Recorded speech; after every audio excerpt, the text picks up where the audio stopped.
Apakah ada yang masih ingat materi minggu lalu kita membahas terkait tentang apa? Ijtihad itu, Bu. Ijtihad itu apa? Saya, Ibu. Ya, Nur.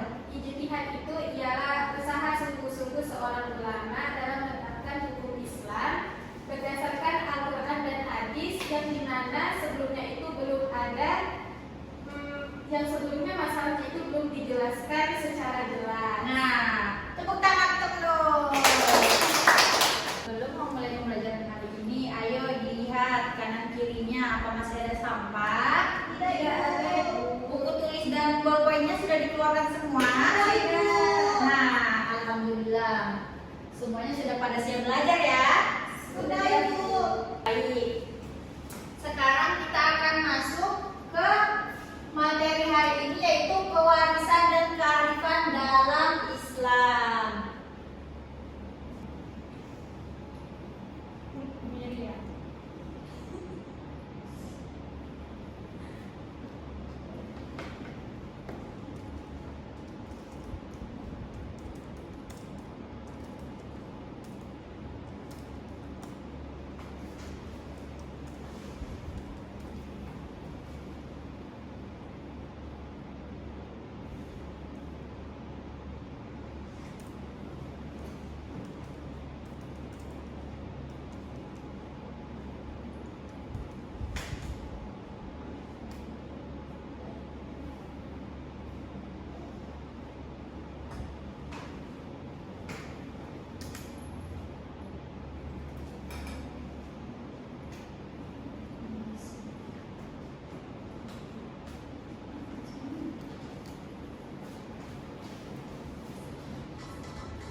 Nah, sekarang kita akan membahas tentang kewarisan dan kearifan dalam Islam.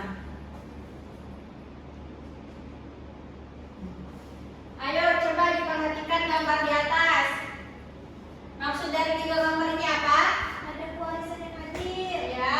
pembagian waris, Terus? wasiat sebelum diwarisi. Nah, maksud dari 3 gambar ini kita harus membagikan waris itu secara adil, tidak boleh asal memberi tanpa sesuai dengan syariat Islam. Maka kita harus membagikan warisan itu dengan secara adil, baik perempuan maupun laki-laki. Nah, kemudian di sini Bu akan membacakan tujuan pembelajaran. Yang pertama itu memahami konsep kewarisan Islam dan ilmu faraid. Kemudian yang kedua itu menjelaskan pentingnya keutamaan kewarisan Islam itu berdasarkan Al-Quran. Yang ketiga, mengidentifikasi sebab-sebab orang yang berhak menerima warisan itu siapa saja. Kemudian yang keempat itu menjelaskan seseorang terhalangnya tidak mendapatkan warisan. Terus yang kelima itu menentukan golongan ahli waris dalam berbagai permasalahan warisan yang sederhana. Pengertian kewarisan di sini ada waris menurut dalam bahasa Arab, waris disebut al-miras. Al-miras itu apa? Berpindahnya sesuatu dari seseorang kepada orang lain. Secara istilah itu berpindahnya kepemilikan dari orang yang meninggal kepada orang yang masih hidup, kepada ahli warisnya yang masih hidup, baik yang ditingkatkan itu berupa harta, uang, tanah dan lain-lain. Kemudian di sini ilmu mewaris itu bisa disebut juga dengan ilmu faraid. Ilmu faraid itu apa sih? Ilmu faraid itu ilmu yang membicarakan segala sesuatu tentang harta warisan, yang berhubungan dengan harta warisan, yang mencakup masalah-masalah orang yang berhak menerima warisan itu siapa-siapa saja. Kemudian di sini ada ketentuan warisan. Ketentuan warisan itu semua orang yang meninggal dunia itu sudah tetap terjamin hak kekayaannya, supaya orang tidak seenaknya menguasai harta warisan yang tidak berhak mendapatkan warisan tersebut. Jadi di sini ada dari Al-Quran ketentuan warisan Islam. Ada yang mau membantu Ibu membacakan ayat di atas? Saya baru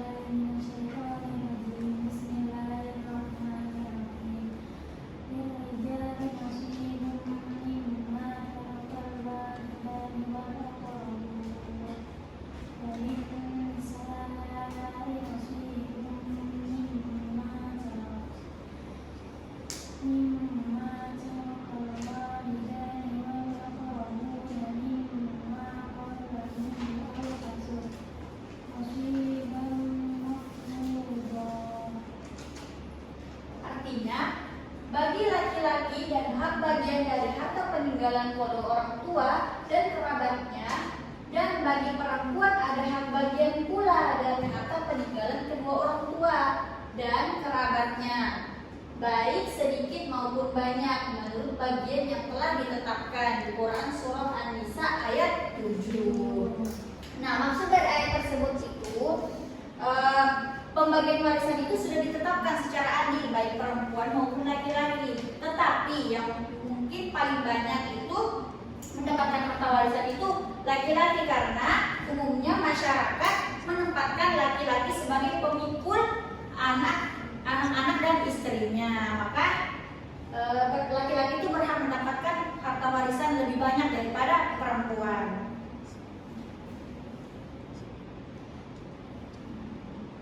Kemudian di sini ada sebab-sebab kewarisan. Sebab-sebab kewarisan itu ada 4. Orang-orang yang mendapatkan warisan itu siapa saja? Ada 4. Yang pertama itu karena nasab.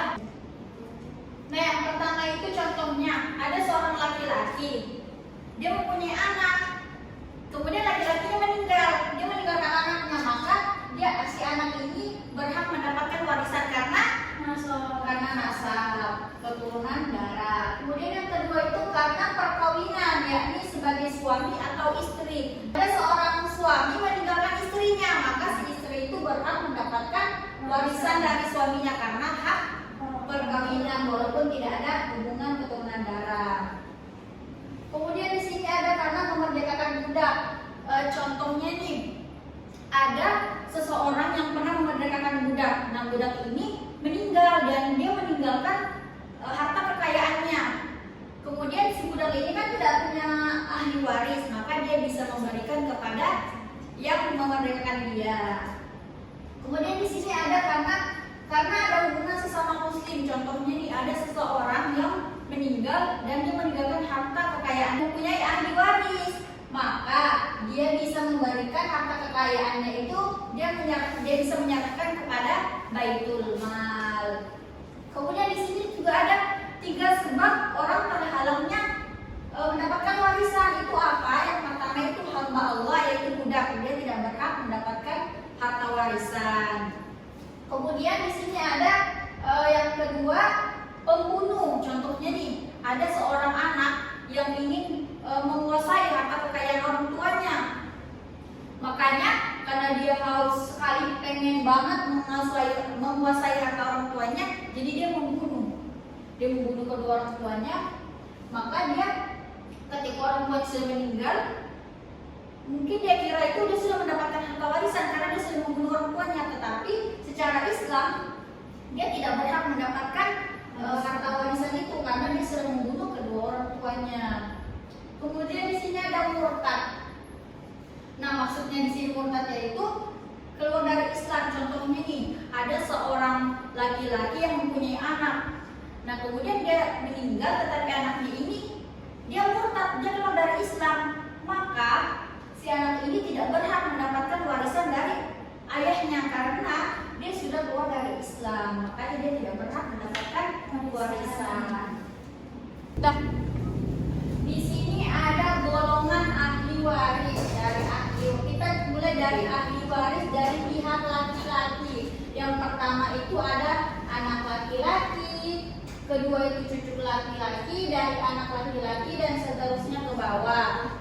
Kemudian di sini ada bapak, kakek dari bapak dan seterusnya ke atas, saudara laki-laki kandung, seayah dan seibu, saudara laki-laki seayah, saudara laki-laki seibu, anak laki-laki dari saudara laki-laki kandung, anak laki-laki dari saudara laki-laki seayah, paman kandung, saudara bapak, paman seayah atau saudara bapak seayah, anak laki-laki paman kandung, anak laki-laki paman seayah, suami baik laki-laki yang memerdekakan budak. Nah, kemudian di sini contohnya nih, jika semua dari ahli waris laki-laki ini hidup semuanya, maka dari 15 ini tidak berhak mendapatkan semuanya. Jadi yang berhak mendapatkan warisan itu kalau semisal semua 15 orang ini masih hidup, jadi yang berhak itu menerima 3 orang saja. Yang menerima itu siapa saja sih? Ayah, anak laki-laki, suami.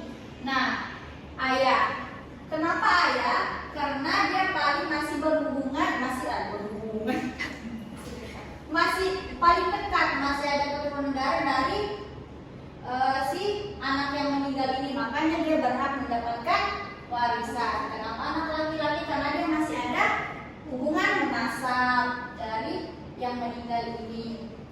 Kemudian di sini ada suami. Kenapa suami? Karena dia masih berhak mendapatkan ahli waris dari yang meninggal, dari istrinya yang meninggal ini, karena dia masih ada hubungan sah dalam pernikahan.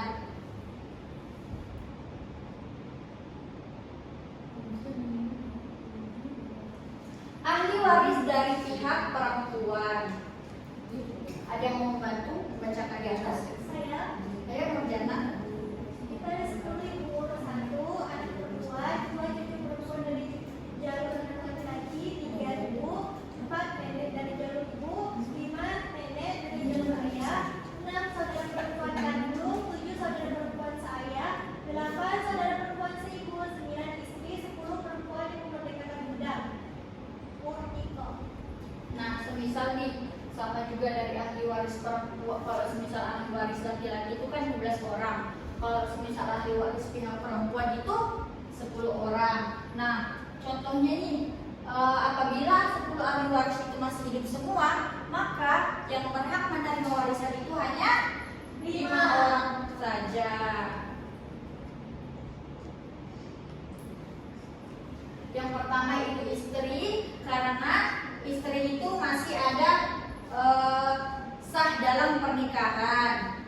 Kemudian di sini yang perempuan karena dia masih ada hubungan darah atau nasab. Kemudian di sini ada cucu perempuan dari laki-laki. Kemudian saudara perempuan kandung dan ibu.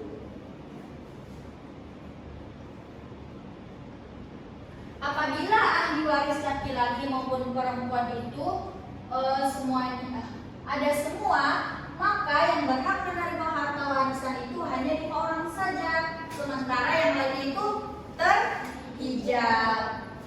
Yang berhak menerima warisan itu siapa saja sih? Istri, anak perempuan, cucu perempuan dari anak laki-laki, saudara perempuan kandung, Dan ibu. Masih pada selamat gak nih? lemes. Ayo kita SBP dulu. Ayo berdiri semuanya. Ikutin ibu ya.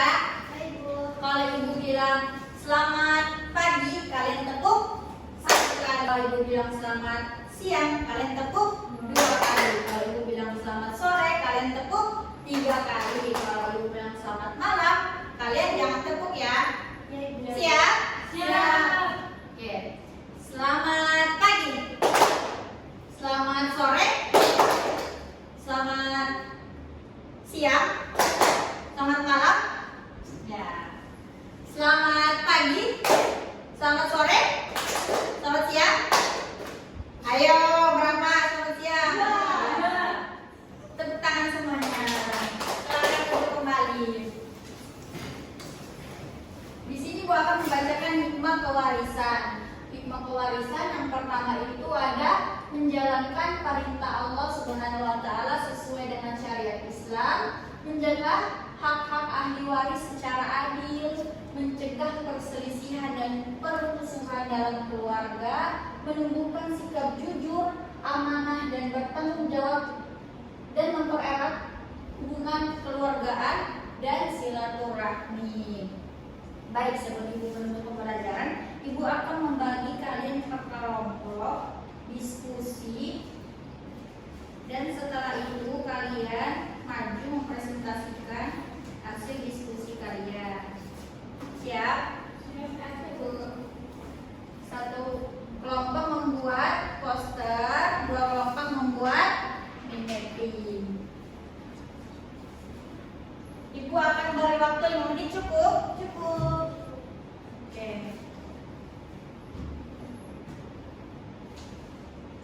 Sudah, Ibu. Sudah? Sudah. Putri Nabila sudah? Belum ibu. Oke, ditunggu ya temennya yang belum.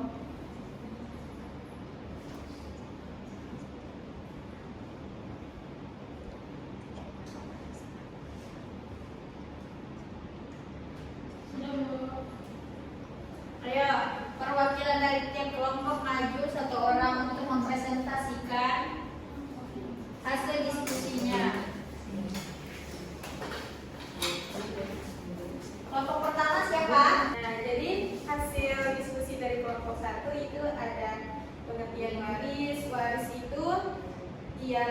berpindahnya kepemilikan dari orang yang meninggal kepada ahli warisnya yang masih hidup. Lalu ada ilmu yang mempelajari waris itu namanya ilmu faraid. Lalu ada ketentuan warisan dalam Islam, yaitu orang yang sudah meninggal dunia tetap terjamin hak milik kekayaannya supaya tidak dikuasai orang lain yang tak berhak memilikinya. Lalu ada dalil terkait waris itu ada Quran surah An-Nisa ayat 7. Ya, sekian. Yeay.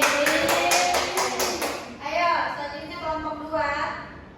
Baik, di sini ada ahli waris laki-laki itu ada 15. Ya. Terus di sini juga ada ahli waris perempuan itu ada 10. Ahli waris laki-laki itu ada anak laki-laki, cucu laki-laki, dari anak laki-laki dan seterusnya ke bawah, bapak, kakek, dari bapak dan seterusnya, saudara laki-laki kandung, saudara laki-laki saya, saudara laki-laki seibu, anak laki-laki dari saudara laki-laki kandung, anak laki-laki dari saudara laki-laki saya, paman kandung, paman saya, anak laki-laki, paman kandung, anak laki-laki paman saya, suami laki-laki yang memerdekakan budak. Terus di sini ada ahli waris perempuan, itu ada 10. Anak perempuan juga dari jalur anak laki-laki, ibu, nenek, nenek dari jalur ibu, nenek dari jalur ayah, saudara perempuan kandung, saudara perempuan saya, saudara perempuan seibu, istri perempuan yang memerdekakan budak. Sudah ibu. Yeay. Kemudian selanjutnya poster. Ya, baik, saya dari kelompok 3 akan mempresentasikan poster saya. Kelompok saya. Di sini saya menjelaskan sebab-sebab mendapatkan warisan. Yang pertama itu adalah hubungan darah, terus yang kedua adalah perkawinan, yang ketiga memerdekakan budak, dan yang keempat sesama muslim. Di sini juga ada penghalang warisan. Yang pertama pembunuh, yang kedua murtad atau kafir, yang ketiga statusnya budak. Ibu. Ya. Terima kasih semuanya. Bimbing dan posternya dikumpulkan ke Ibu. Boleh duduk kembali ke tempatnya masing-masing. Baik, di sini kita akan bermain nih. Yeay. Bermain apa ibu? Mana coklatnya?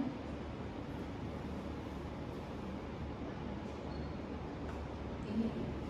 Baik, di sini kita akan bermain kuis atau background. Sudah ada yang kirim linknya? Belum, Bu. Belum ya? Mana? Ayo, linknya Ibu sudah kirim ya? Bentar bu. Ayo, baru satu orang yang masuk. Nur sudah masuk? Ya.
tadi kita pelajari tentang apa aja?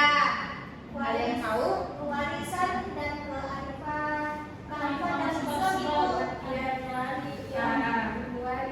Terus?